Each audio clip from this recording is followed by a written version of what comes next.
ക്ലാസ്സിലായിരുന്നപ്പോൾ എൻ്റെ അച്ചായൻ മരിച്ചുപോയി. അന്ന് മുതൽ ഇന്ന് വരെ എൻ്റെ എല്ലാ കാര്യങ്ങളും അപ്പച്ചനാണ് നോക്കുന്നത്. എൻ്റെ കല്യാണക്കാര്യവും എല്ലാം അപ്പച്ചനാണ് നടത്തിയത്. മദ്രാസിൽ പോയി ചാക്കോച്ചനെ കണ്ട് തിരിച്ചു വന്നാണ് ഉറപ്പിച്ചത്. അപ്പച്ചൻ വെജിറ്റേറിയൻ ആയിരുന്നെങ്കിലും അച്ചാമ്മയോട് പറയും, അച്ചാമ്മ നിനക്ക് ഇറച്ചി മീനും എല്ലാം മേടിക്കണം, മീൻകാരൻ പോകുന്നു, നീ മീൻ മേടിയിൽ എന്ന് അച്ചാമ്മയോട് പറയുമായിരുന്നു. അതുപോലെ അപ്പച്ചൻ ഒരു കോട്ടൺ ഷർട്ടും കോട്ടൺ വെള്ള മുണ്ടും ഉടുക്കുകൊള്ളായിരുന്നു. എനിക്ക് വേണ്ടി അപ്പച്ചൻ്റെ കല്യാണത്തിന് നല്ല സിൽക്ക് പാവാടയും ബ്ലൗസും മേടിച്ചു തന്നു.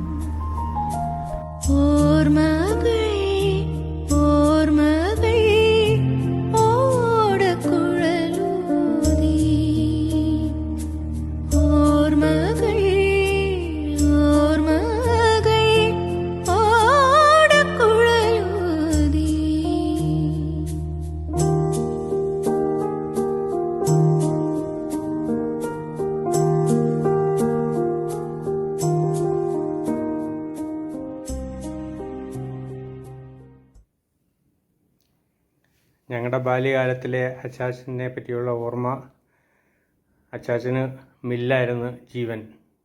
രാവിലെ ആരെങ്കിലും വന്നു കഴിഞ്ഞാൽ അപ്പച്ചാ 2 പറ നെല്ലുണ്ടെന്ന് പറഞ്ഞാൽ ഉടനെ ഓടും താക്കോലും എടുത്ത്. പിന്നെ മില്ലിൽ നിന്ന് തിരിച്ചു വന്ന് ബാക്കി കാര്യങ്ങൾ അത് കഴിഞ്ഞേ ഉള്ളൂ. ഒരു കല്യാണത്തിന് പോലും പോകത്തില്ല ഞായറാഴ്ച അല്ലാത്ത ദിവസം. പിന്നെ ഞങ്ങളുടെ കാര്യങ്ങളൊക്കെ കാര്യമായിട്ട് നോക്കി ഞങ്ങൾക്ക് വേണ്ട ഫ്രീഡം തന്നു. നമ്മുടെ കാര്യത്തിന് ഒരു മുട്ടും വരാതെ എല്ലാ കാര്യങ്ങളും നടത്തി തന്നു. നമ്മുടെ ഒരു കാര്യങ്ങളിലും ഇൻ്റർഫിയർ ചെയ്യത്തില്ല, എല്ലാം നമുക്ക് സ്വാതന്ത്ര്യമായിട്ട് വിട്ടു തന്നു. പക്ഷേ നല്ല സ്ട്രിക്റ്റ് ആയിരുന്നു. എനിക്ക് സ്കൂളിൽ നിന്ന് എന്തെങ്കിലും കംപ്ലയിൻറ്റ് വന്നുള്ള നല്ല ചുട്ട അടിയും കിട്ടിയിട്ടുണ്ട്. പിന്നെ പക്ഷേ എല്ലാ കാര്യങ്ങളും നന്നായിട്ട് തന്നെ ചെയ്തു തന്നു. അച്ചാച്ചന് 100 വയസ്സ് വരെ ജീവിക്കാൻ പറ്റിയത് അച്ചാച്ചൻ്റെ ജീവിത രീതികളുണ്ടാണ്. മക്കളും കൊച്ചുമക്കളും മരുമക്കളും ഒക്കെ ആയിട്ട് സന്തോഷമായിട്ട് ജീവിക്കാൻ പറ്റിയത്. ഞാനുണ്ടായപ്പോൾ അമ്മച്ചിയുടെ അപ്പൻ എനിക്ക് ത്രേസ്കുട്ടി എന്നാണ് പേരിട്ടത്. പക്ഷേ അച്ചാച്ചനത് ഇഷ്ടപ്പെട്ടില്ല. അച്ചാച്ചൻ പറഞ്ഞ് ത്രേസ്മേന്ന് വിളിച്ചാൽ മതി എന്ന് പറഞ്ഞു. അതെനിക്ക് വലിയ സന്തോഷമുള്ള ഒരു കാര്യമാണ്. ഞങ്ങളുടെ കുഞ്ഞുനാളിൽ ആശുപത്രിയിൽ നിന്ന് കുത്താൻ വരുമ്പോഴത്തേക്കും ഞങ്ങളെല്ലാം മാടിയുടെ പുറകെ കൊണ്ട് നിർത്തും. പിള്ളേരെ ഒന്നും കുത്തി നോപ്പിക്കണ്ടെന്നും പറഞ്ഞു.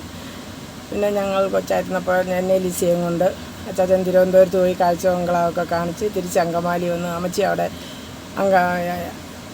ഹോം സയൻസ് കോളേജിൽ പഠിക്കുകയായിരുന്നു. അവിടുന്ന് അമ്മച്ചിയും കൂട്ടിക്കൊണ്ട് എറണാകുളം എല്ലാം കറങ്ങി ഞങ്ങളെല്ലാം കാണിച്ചു കൊണ്ടുവന്നു. പിന്നെ ഞാൻ കോളേജിൽ പോകാൻ നേരത്ത് അച്ചാച്ചൻ ആലപ്പുഴയിൽ പോയി ഞാനും അച്ചാച്ചനും കൂടെ പാവാടയും ബ്ലൗസും എല്ലാം തുണിയെടുത്ത് തയ്ക്കാനെല്ലാം കൊടുത്തു. അതെല്ലാം സന്തോഷമുള്ള കാര്യമാണ്. പിന്നെ ഞങ്ങളെ കല്യാണം കഴിഞ്ഞ് തിരിച്ച് വീട്ടിൽ ചെല്ലുമ്പോഴത്തേക്ക് കിടക്കാൻ വരുമ്പോൾ അച്ചാച്ചൻ ജനലെല്ലാം കുറ്റിയിട്ടുകൊണ്ട് നോക്കും. കെയറും സ്നേഹമുള്ള ഒരു അച്ചാച്ചനെ തന്നതിന് ദൈവത്തിന് നന്ദി പറയും. അച്ചാച്ചൻ്റെ കൃത്യമായിട്ടുള്ള ഒരു ജീവിത രീതിയാണ് അച്ചാച്ചനെ ഇത്രയും ആയുസ്സും ആരോഗ്യമൊക്കെ കൊടുത്തെന്നാണ് എൻ്റെ വിചാരം. പിന്നെ എല്ലാ കാര്യത്തിലും അച്ചാച്ചൻ ഭയങ്കര കൃത്യനിഷ്ഠയാണ്. ഒരു സാധനങ്ങളൊക്കെ എടുത്താലും എല്ലാം ആ സാധനങ്ങളൊക്കെ ആ ഇരുന്ന സ്ഥലത്ത് തന്നെ വെക്കണം. പിന്നെ ചെറുപ്പത്തിലൊക്കെ ആണെങ്കിലും എല്ലാ പിള്ളേരോടെല്ലാം ഭയങ്കര സ്നേഹമായിരുന്നു. അപ്പുറത്തെ പിള്ളേരോടാണെങ്കിലും അവർക്കെല്ലാം ചെറുപ്പത്തിലെ കളിപ്പാട്ടങ്ങളും ഓലപ്പന്തുകളും എല്ലാം അച്ചാച്ചൻ ഉണ്ടാക്കി തരുമായിരുന്നു. പട്ടം ഉണ്ടാക്കി തരുമായിരുന്നു. അങ്ങനെ ഞാനാണേലും കോളേജിലൊക്കെ പഠിച്ചപ്പോൾ അച്ചാച്ചൻ ആലപ്പുഴ വരെ തന്നെ ബസ് കയറ്റി വിടുമായിരുന്നു. പിന്നെ ഒരിക്കലും അച്ചാച്ചൻ കുടുംബ പ്രാർത്ഥന മുടക്കില്ല. അത് എവിടെ യാത്ര ചെയ്ത് പോയി വന്നാലും ഞങ്ങൾ ഒരു കൊന്ത എല്ലിയിട്ട് ഉറങ്ങാൻ പോവുള്ളായിരുന്നു. അച്ചാച്ചനെ കുറിച്ച് എൻ്റെ ചെറുപ്പത്തിലെ ഓർമ്മകളാണ്. ഞാൻ സ്കൂളിൽ പഠിക്കുന്ന സമയത്ത് സ്കൂൾ വിട്ട് 4 മണിക്ക് വരുമ്പോൾ അച്ചാച്ചൻ മിക്കവാറും ഗേറ്റിൻ്റെ വാതിൽക്കൽ കാണും. അപ്പം ഞാൻ ചോദിക്കും, അച്ചാച്ച ഇന്നെന്താ 4 മണിക്ക്? അച്ചാച്ചൻ പറയുന്നത് പൂച്ചയാ, അല്ലെങ്കിൽ ഏത്തയ്ക്കാ പോവാ, അല്ലെ പായസമാ എന്നൊക്കെ പറയും. അപ്പം വലിയ സന്തോഷമായിരിക്കും. പിന്നെ ഞങ്ങൾ വീട്ടിൽ അച്ചാച്ചൻ പ്യുവർ വെജിറ്റേറിയൻ ആണെങ്കിലും വീട്ടിൽ നോൺ വെജ് വാങ്ങിക്കുന്നതിൽ യാതൊരു മടിയുമില്ലായിരുന്നു. അച്ചാച്ചൻ പ്യുവർ വെജിറ്റേറിയൻ ആണെങ്കിലും അമ്മച്ചി പ്യുവർ നോൺ വെജിറ്റേറിയൻ ആയിരുന്നു. പിന്നെ ഞങ്ങൾ വീട് വെച്ച് മാറി താമസിച്ച ശേഷം അച്ചാച്ചൻ ഇല്ലായിരുന്ന സമയത്ത് എല്ലാ 2 ആഴ്ച കൂടുമ്പോഴും അച്ചാച്ചൻ വരുമായിരുന്നു. കരിമീനും ഫ്രോഗും ഒക്കെ കൊണ്ടുവരുമായിരുന്നു. ജോസഫും തൊമ്മച്ചനും അച്ചാച്ചൻ്റെ വരവ് നോക്കിയിരിക്കുമായിരുന്നു. അപ്പൂന് അത്ര ഓർമ്മയില്ലായിരുന്നു, അവൻ കുഞ്ഞായിരുന്നു. പിന്നെ എന്നാ സാധനം അച്ചാച്ചനോട് ചോദിച്ചാലും അച്ചാച്ചൻ വാങ്ങിച്ചു തരുമായിരുന്നു. ചോദിക്കണമെന്ന് മാത്രമേ ഉള്ളൂ. പിന്നെ അച്ചാച്ചൻ തെറ്റുകൾ തിരുത്തുകയും ശാസിക്കുകയും ചെയ്യുന്ന നല്ലൊരു പിതാവാണ്. അച്ചായനെ ഞാൻ കണ്ടിട്ട് 43 വർഷങ്ങൾ കഴിഞ്ഞിരിക്കുന്നു. ആദ്യമൊക്കെ ഒരു പ്രത്യേകതയൊന്നും ഇല്ലാത്തൊരു സാധാരണ മനുഷ്യനായിട്ടാണ് തോന്നിയത്. പക്ഷേ കുറെ കഴിഞ്ഞപ്പോൾ മനസ്സിലായി അദ്ദേഹത്തിന് നമ്മളൊക്കെ അങ്ങേയറ്റം വില മതിക്കേണ്ട ചില ഗുണങ്ങളുണ്ടെന്ന്. ഒരു കണിശക്കാരനാണ്, കൃത്യനിഷ്ഠയുണ്ട്, നല്ല ഡിസിപ്ലിൻഡ് ആയിട്ടുള്ള ലൈഫ്, വീടും അതുപോലെ തന്നെ ഡിസിപ്ലിൻഡ് ആയിട്ട് കൊണ്ടു നടക്കുന്നു. മക്കളെയൊക്കെ നോ പറയേണ്ടടുത്ത് നോ പറയാനും വേണ്ടുന്ന വഴിയിലൂടെ നയിക്കാനും ഒക്കെ നന്നായി ശ്രമിച്ചിട്ടുണ്ട്.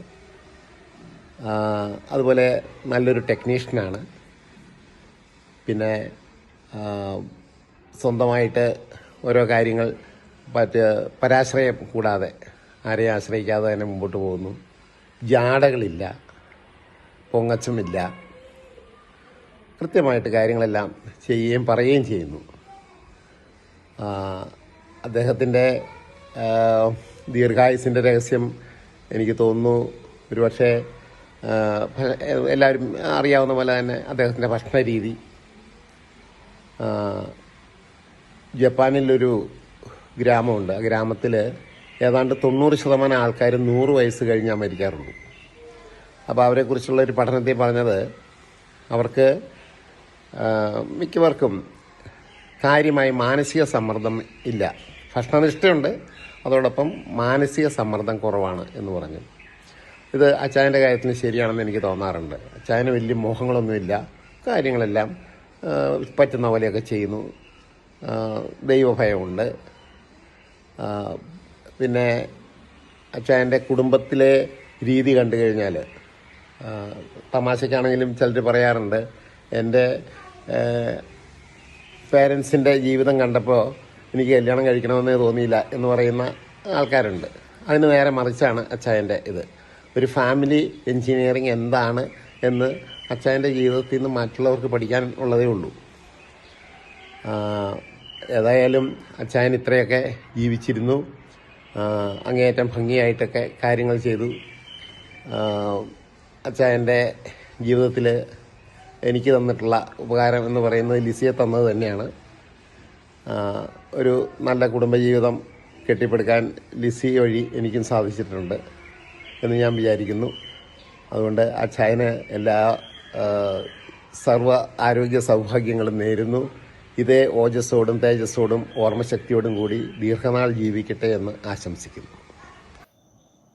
അച്ചാച്ചനെ കുറിച്ച് എനിക്ക് പറയാനുള്ളത്, ഒരു തികഞ്ഞ ദൈവവിശ്വാസി, തികഞ്ഞ കുടുംബസ്ഥൻ, മക്കളെ അങ്ങേയറ്റം കാര്യമായിട്ട് നോക്കുന്നയാൾ. ഇത്തിരി കാര്യങ്ങളിൽ എനിക്ക് ഓർമ്മ വരുന്നുണ്ട്. പിന്നെ പ്രകൃതി ചികിത്സയുടെ മർമ്മം കണ്ട ആളായിരുന്നല്ലോ. 55 വർഷമായിട്ട് ഈ പ്രകൃതി ചികിത്സ ചെയ്യുന്ന ചുരുക്കം ചില വ്യക്തികളെ കാണാൻ. അച്ചാച്ചൻ്റെ ഞാൻ ഒരനുഭവം ഉണ്ട്. മറിയമ്മയും ചാക്കോച്ചനും അവിടെ ഇല്ലായിരുന്ന കാലഘട്ടത്തിൽ ഞാനും തോമസ് കുട്ടിയും കൂടെ കല്ല് പറിക്കാൻ കൊണ്ടുപോയി. അച്ചാച്ചനെ കൊണ്ടുപോയി കല്ലുപറി എല്ലാം കഴിഞ്ഞ് ഇറങ്ങിയപ്പോൾ അച്ചാച്ചൻ പറഞ്ഞു, ഒരു ഡോക്ടർ 3-4 മരുന്നുകൾ കുറിച്ച് വന്നിട്ടുണ്ടായിരുന്നു. അച്ചാച്ചൻ മരുന്ന് വേണേ വാങ്ങിച്ചു, ഞാൻ കഴിക്കത്തില്ല. അപ്പോൾ ഞാൻ പറഞ്ഞു, അച്ചാച്ച പെയിൻ കില്ലറെങ്കിലും വാങ്ങിച്ചില്ലെങ്കിൽ ഭയങ്കര വേദനയാകില്ല. ഒന്നുമില്ല, 9 മണി വരെ വേദന കാണും, അത് കഴിയുമ്പോൾ ഉറക്കം വരും, രാവിലെ ഒന്നും കാണുകയില്ല എന്ന് പറഞ്ഞു. തിരിച്ചു വന്ന് മരുന്നൊന്നും വാങ്ങിച്ച് വീട്ടിൽ വന്ന് അതുപോലെ തന്നെ ചെയ്തു എന്ന് പറഞ്ഞോണൊക്കെ. അച്ചാച്ചൻ്റെ ഈ ചെറുപ്പകാലത്ത് ചില അഭിപ്രായങ്ങളൊന്നും, എൻ്റെ ചെറുപ്പകാലത്തെ അഭിപ്രായങ്ങളൊന്നും എനിക്ക് അത്ര യോജിപ്പില്ലായിരുന്നു, എതിരൊന്നും പറഞ്ഞില്ലെങ്കിലും. പിന്നെ പ്രായമായപ്പോൾ എനിക്ക് തോന്നി അച്ചാച്ചൻ പറയുന്നതെല്ലാം ശരിയാണ്. അതുകൊണ്ട് ചെറുപ്പത്തിലൊക്കെ വലിയ ബഹുമാനമാണ് പ്രായമായപ്പോൾ അച്ചാച്ചനോട് എനിക്ക്. അച്ചാച്ചനെ പറ്റി ഓർക്കുമ്പോൾ ആദ്യത്തേത് എൻ്റെ മനസ്സിൽ വരുന്ന, ആദ്യം പെണ്ണുകാഴ്ചയ്ക്ക് വന്നപ്പോൾ അച്ചാച്ചൻ ഞങ്ങൾ പറഞ്ഞ സ്ഥലത്ത് എത്താൻ 5 മിനിറ്റ് ലേറ്റായി. കണ്ണെഴുതാനാണോ ഈ ഇത്രയും ലേറ്റ് ആയെന്നായിരുന്നു ആദ്യത്തെ ക്വസ്റ്റ്യൻ. അതിപ്പോഴും തുടരുന്നുണ്ട്. പിന്നെ ഉള്ളത് അച്ചാച്ചൻ്റെ സൂക്ഷം. അത് ഇപ്പോഴും അച്ചാച്ചൻ്റെ സൂക്ഷത്തിൻ്റെ ബാലപാഠം ഞാൻ പഠിച്ചത് അച്ചാച്ചൻ്റെ ഇന്ന്. വീട്ടിലെ ഏതൊരു സാധനം എടുത്താലും അതിൽ അച്ചാച്ചൻ്റെ കലാവിരുത് കാണുമായിരുന്നു. ഒടിഞ്ഞതും പൊട്ടിയതും എല്ലാം അതിനെ റിപ്പയർ ചെയ്ത് പുതിയതാക്കി കൊണ്ടുവരുമായിരുന്നു. പിന്നെ അച്ചാച്ചൻ കെയറിങ് ആണ് എപ്പോഴും. അച്ചാച്ചൻ 80-ലെ കാലഘട്ടത്തിൽ പോലും ഒരു വിവേചനം കൂടാതെ ഒപ്പം ഇരുത്തി ചാപ്പാച്ചനില്ലെങ്കിലും ഞാനും അച്ചാച്ചനും കൂടെ ഭക്ഷണം കഴിച്ചുകൊണ്ടിരുന്നു.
അച്ചാച്ചനെ കുറിച്ച് പറയുകയാണെങ്കിൽ ഒരുപാട് ഓർക്കാനും പറയാനും ചിരിക്കാനും ഉണ്ട്.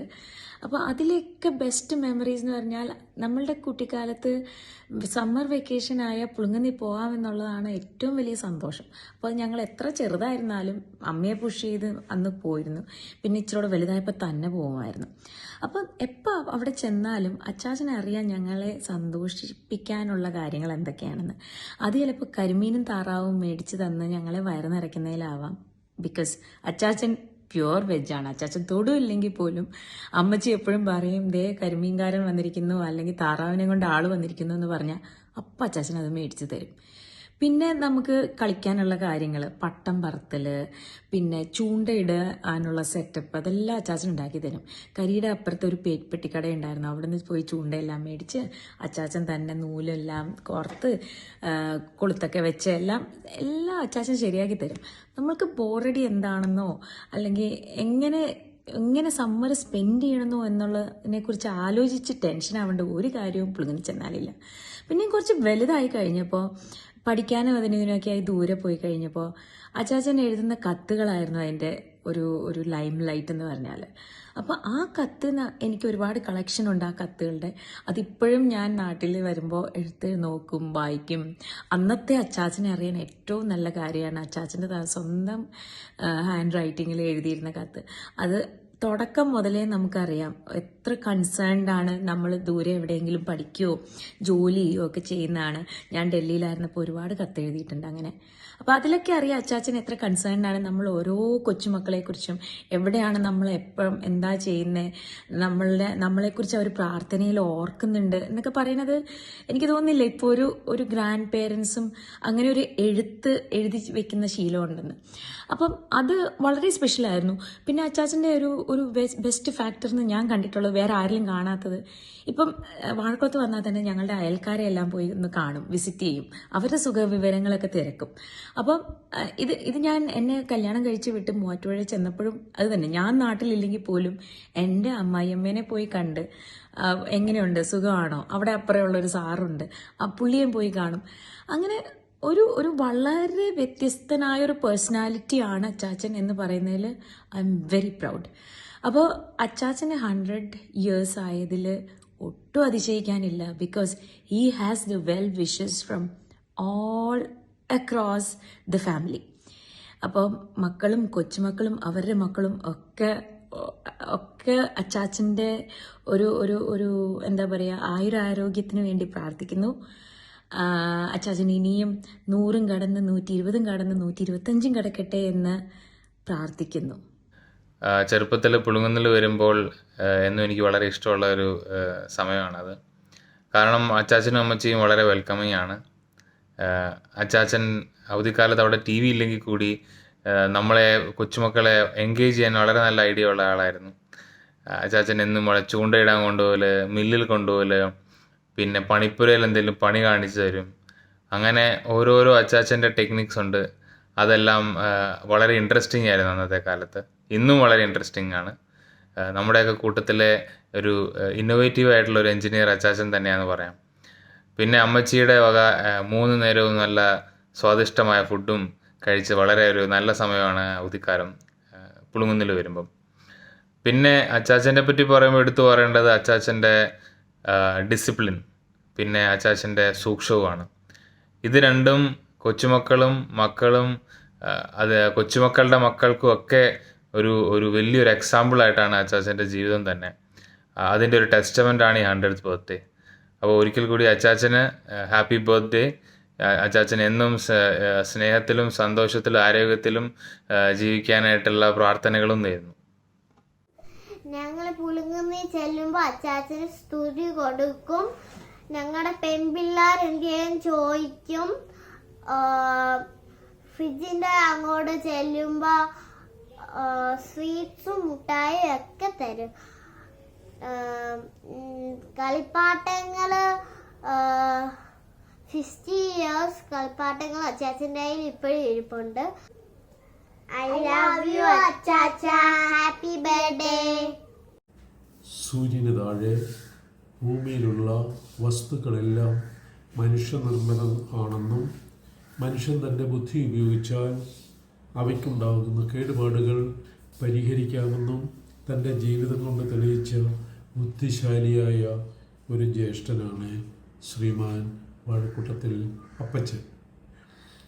സാധാരണ ആൾക്കാർക്ക് റിപ്പയർ ചെയ്യാൻ പറ്റാത്ത ഒരു അവശ്യ വസ്തുവാണ് വാച്ച്, ടൈം പീസ്, ക്ലോക്ക് തുടങ്ങിയവ. ചേട്ടൻ അവയെല്ലാം നാട്ടുകാർക്ക് നന്നാക്കി കൊടുക്കുമായിരുന്നു. പ്രതിഫലമായി ഒരു പുഞ്ചിരി മാത്രം വാങ്ങും. പുളുങ്ങുന്ന വല്യപള്ളി, ഗോവയന്ത, പുളുങ്ങുന്ന മഠം ഇവിടങ്ങളിലുള്ള ക്ലോക്കിന് കേടുപാട് വന്നാൽ ചേട്ടൻ യാതൊരു പ്രതിഫലവും കൂടാതെ അവ നന്നാക്കി കൊടുക്കുമായിരുന്നു.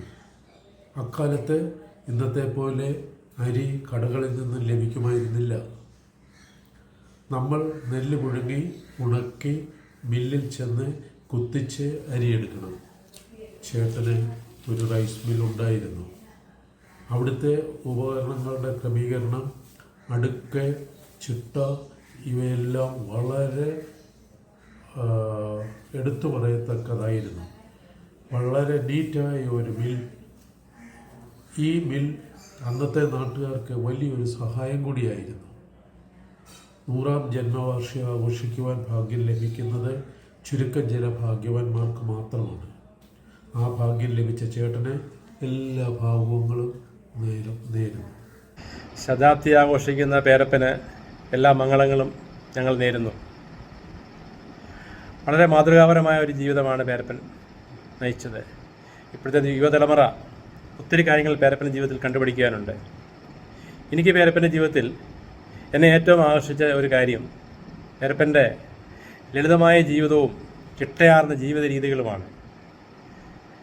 അനുകരിക്കാൻ വളരെ ബുദ്ധിമുട്ടാണ്, എങ്കിലും അത് അനുകരിച്ചാൽ പേരപ്പനെ പോലെ ശ്രേഷ്ഠമായൊരു ജീവിതം നമുക്കും പിന്തുടരാൻ സാധിക്കും.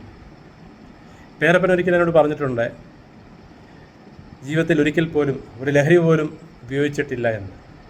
നമുക്കറിയാം, കഴിഞ്ഞ തലമുറയുടെ ലഹരി ലേശം കള്ളോ, പുകല, മുക്കിപ്പൊടി, ഒരു ബീഡി, അതൊക്കെയേ ഉള്ളൂ. ഇപ്പോഴത്തെ തലമുറയുടെ ലഹരി അയച്ചു നോക്കുമ്പോൾ വളരെ മാറ്റമാണ്. പേരപ്പൻ ഇന്നും ആ പറഞ്ഞ വാക്ക് അതേപടി തുടരുന്നു. ഒരു ചെറിയ കാപ്പിയോ ചായയോ പോലും കുടിക്കാൻ താല്പര്യപ്പെടുന്നില്ല. ലഹരിയിൽ നിന്ന് പൂർണ്ണമായി വിട്ടു നിൽക്കുക എന്നുള്ളതാണ്. നമ്മൾ എല്ലാവരും ആരോഗ്യകരമായ ജീവിതവും ദീർഘായുസ്സും ആഗ്രഹിക്കുന്നവരാണ്. അപ്പം നമ്മൾ ഈ അടുത്ത തലമുറകൾക്ക് ഒരു ദീർഘായുസ്സും ആരോഗ്യപരമായ ജീവിതവും കിട്ടണമെങ്കിൽ പേരപ്പൻ തുടർന്നു പോകുന്ന ആ ശ്രേഷ്ഠമായ ആ ലളിതമായ ആ മാതൃകാപരമായ ജീവിതം നമുക്കേവർക്കും പിന്തുടരാം. പേരപ്പൻ ഒരിക്കൽ കൂടി എല്ലാ ആശംസകളും നേരുന്നു. ശതാബ്ദിയിലെത്തി നിൽക്കുന്ന നമ്മുടെ പേരപ്പന് പിറന്നാളിൻ്റെ ആശംസകൾ. പേരപ്പൻ്റെ ജീവിതത്തിൽ എനിക്ക് ഏറ്റവും അനുകരണമായി തോന്നിയിട്ടുള്ളത് പ്രായമായിട്ടും ചെറുപ്പമായി തുടരുന്ന പേരപ്പൻ്റെ ക്യൂരിയോസിറ്റിയാണ്. വീടുകളിൽ വല്ല കാറുകളോ എൻജിൻ പാർട്സ് എന്തൊക്കെ വന്നാൽ പുള്ളി അത് തുറന്നു നോക്കി അത് പഠിക്കാനുള്ള ആഗ്രഹം എന്നും പ്രകടിപ്പിക്കുമായിരുന്നു. ക്ലോക്കുകളുടെയും വാച്ചുകളുടെയൊക്കെ പ്രവർത്തന രീതിയിൽ പേരപ്പൻ എന്നും അതീവ തൽപരനാണ്.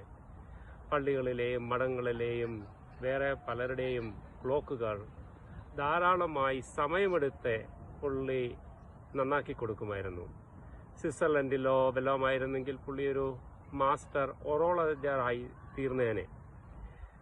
പിന്നെ വേറൊരു കാര്യം ഞങ്ങൾക്ക് ചെറുപ്പത്തിൽ ഇഷ്ടമുണ്ടായിരുന്നത്, പുള്ളി എവിടെയെങ്കിലും യാത്ര പോകുമ്പോൾ ഇപ്പോൾ ചങ്ങനാശ്ശേരിയിലോട്ടോ അല്ലെങ്കിൽ ചമ്പക്കുളത്തോട്ടോ അല്ലെങ്കിൽ വാഴക്കുളത്തോട്ടോ പോകുമ്പം ഞങ്ങളെയും കൂടെ കൊണ്ടുപോകുമായിരുന്നു. പേരപ്പൻ്റെ ബർത്ത്ഡേക്ക് കൂടിയിരിക്കുന്ന നിങ്ങൾക്കെല്ലാവർക്കും ഞാൻ സന്തോഷം നേരുന്നു.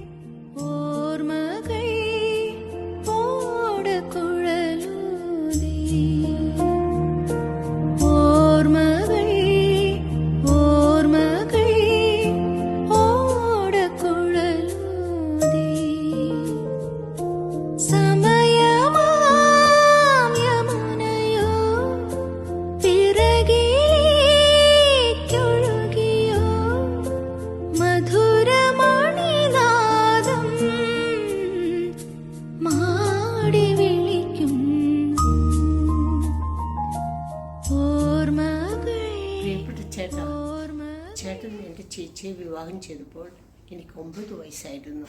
ഞാൻ 4ാം ക്ലാസ്സിലായിരുന്നു പഠിച്ചിരുന്നത്. എൻ്റെ അപ്പന് ചേട്ടനെയും ചേട്ടന് അപ്പനെയും വലിയ ആദരവായിരുന്നു. എല്ലാ കാര്യങ്ങളിലും ചേട്ടനെയായിരുന്നു അപ്പൻ കൺസൾട്ട് ചെയ്തിരുന്നത്. പിന്നെ നമ്മുടെ വീട്ടിൽ ആദ്യമായൊരു കുഞ്ഞുണ്ടായത് ചാക്കോച്ചൻ ആണല്ലോ ജനിച്ചത്. അപ്പോൾ ആ എക്സൈറ്റ്മെൻറ്റിൽ ഞാൻ പിറ്റേ ദിവസം ഹോംവർക്ക് ചെയ്യാതാണ് സ്കൂളിൽ ചെന്നത്. അപ്പോൾ സിസ്റ്റർ നാൻസിയായിട്ട് എന്നോട് ചോദിച്ചു, എന്തു പറ്റി?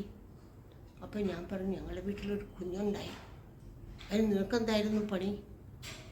അപ്പോൾ ഞാൻ എന്ത് ഉത്തരം പറയണമെന്ന് അറിയാൻ പാടില്ലായിരുന്നു. അപ്പം ഞാൻ പറഞ്ഞു, കൊച്ചിന് സ്വർണ്ണം അരച്ചു കൊടുക്കാൻ ചാണം വാങ്ങിക്കാൻ അന്നമ്മ ചേച്ചിക്ക് കൂട്ടുപോയത് ഞാനാണ്, മംഗലപ്പള്ളിയിലേക്കാണ് പോയത്. അപ്പോൾ സിസ്റ്റർ ചിരി വന്നു. പിന്നെ ഇന്നും ഹോംവർക്ക് ചെയ്യുന്ന കുട്ടിയായതുകൊണ്ട് അടിയൊന്നും കിട്ടിയില്ല, രക്ഷപ്പെട്ടു. ചേട്ടാ, മനു എനിക്ക് തന്ന സമയം കഴിഞ്ഞു. അതുകൊണ്ട് എല്ലാ ചേട്ടനും മക്കൾക്കും കൊച്ചുമക്കൾക്കും എല്ലാ മംഗളങ്ങളും നേരുന്നു എന്ന് സ്നേഹത്തോടെ ഏലുമ.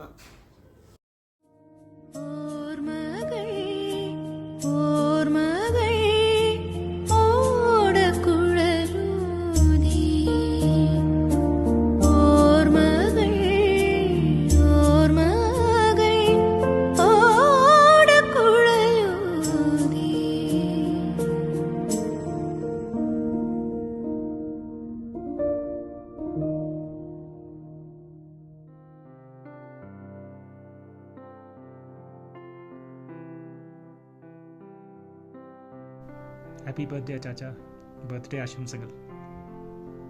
പുളുങ്ങുന്ന് അച്ചാച്ചൻ, അമ്മച്ചി, അവിടുത്തെ ഓർമ്മകൾ, അനുഭവങ്ങൾ, ഇത് എന്നും ജീവിതത്തിനൊരു സന്തോഷവും കുളിർമയും നൽകുന്നതാണ്. അച്ചാച്ചനെ എല്ലാവർക്കും വലിയ ഇഷ്ടമാണ്. അത് വേറൊന്നുമല്ല, അച്ചാച്ചന്റെ ആ ഒരു ജീവിതശൈലിയും നല്ല മനസ്സും പിന്നെ അതുപോലെ തന്നെ എല്ലാത്തിനോടും ഒരു പോസിറ്റീവ് ആറ്റിറ്റ്യൂഡാണ്. ചിട്ടയായ ഒരു ജീവിതം. പിന്നെ പറയുകയാണെങ്കിൽ എനിക്ക് ഇപ്പോഴും ഓർമ്മയുണ്ട് അച്ചാച്ചന്റെ ഓരോ വർക്കും. അതായത് ഇപ്പം ഒരു കാർപ്പൻട്രി വർക്ക് അല്ലെങ്കിൽ എന്തെങ്കിലും ഒരു സാധനം അച്ചാച്ചൻ ഉണ്ടാക്കിയാൽ അതിൻ്റെ ഒരു പെർഫെക്ഷൻ എന്ന് പറയുന്നത് ഭയങ്കര ഹൈ ആണ്. അപ്പം ഈ ഒരു ജീവിത ശൈലിയും ആ ഒരു ഡിസിപ്ലിൻഡ് ആയിട്ടുള്ള കാര്യങ്ങളൊക്കെ കൊണ്ട് തന്നെ ആയിരിക്കാം ഈ ഒരു പ്രായത്തിലും അച്ചാച്ചന് മക്കളുടെ കൂടെയും കൊച്ചുമക്കളുടെ കൂടെയും അവരുടെ മക്കളുടെ കൂടെയും ഈ 100ാം പിറന്നാൾ സന്തോഷത്തിലും അത്യാവശ്യം ആരോഗ്യത്തിലും ആഘോഷിക്കാൻ പറ്റുന്നത്.